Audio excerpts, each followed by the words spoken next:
Hey, good afternoon. It's the Gentleman Piper. Hey, it's a wonderful Sunday afternoon. It's a little bit cool but sunny, so I feel the warm sun behind me, and I'm smoking my Dr. Grabowski Grand Duke, okay, smaller pipe with some Cooper's Pride vanilla custard. It is so wonderful. Mm, that's really a great tobacco. Now, let's talk about what I heard in church today. Something I wasn't aware of. Now, you know about the wise men, they get all the glory when it comes to the story of Jesus' birth, how they travel from the east, and all that. But hardly anybody talks about the shepherds. Okay? It was the shepherds that were given the great news of Jesus' birth first. Now, what makes that unusual? Now, we know shepherds are rather lowly.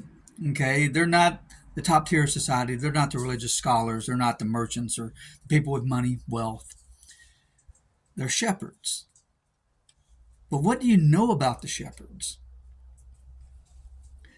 Well, this kind of blew my mind, okay, because I didn't really think of it like this. Hmm.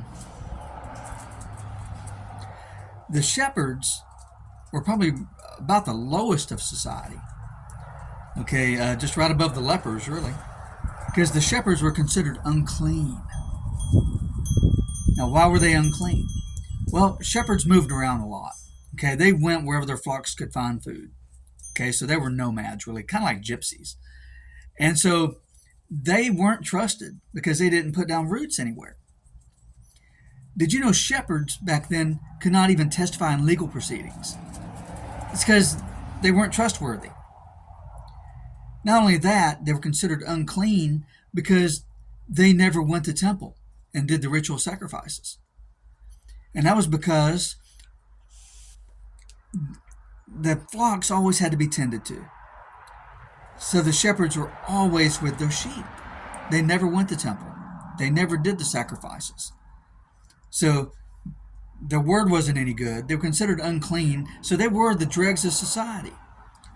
But yet, who received the news of Jesus' birth first?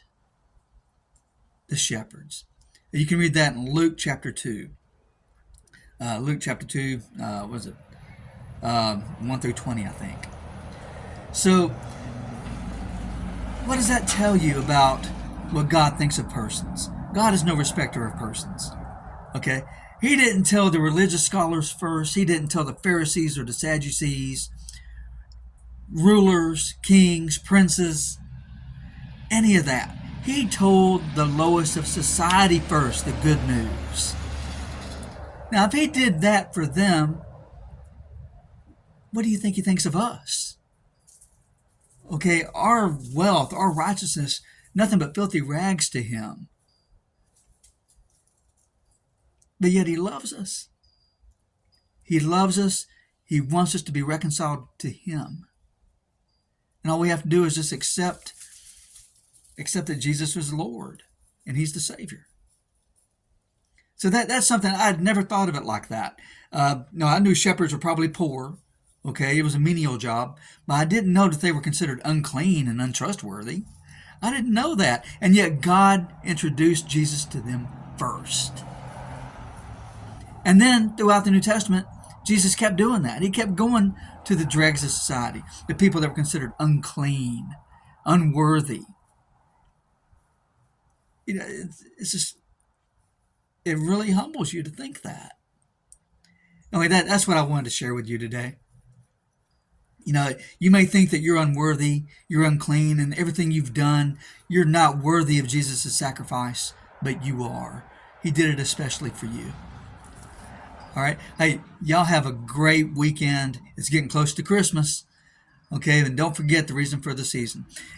Your kids don't care how many gifts you give them. They care that you're there with them. Okay? All right. Y'all take care, and I love you. Have a blessed Sunday. And until I talk to you again. Bye-bye.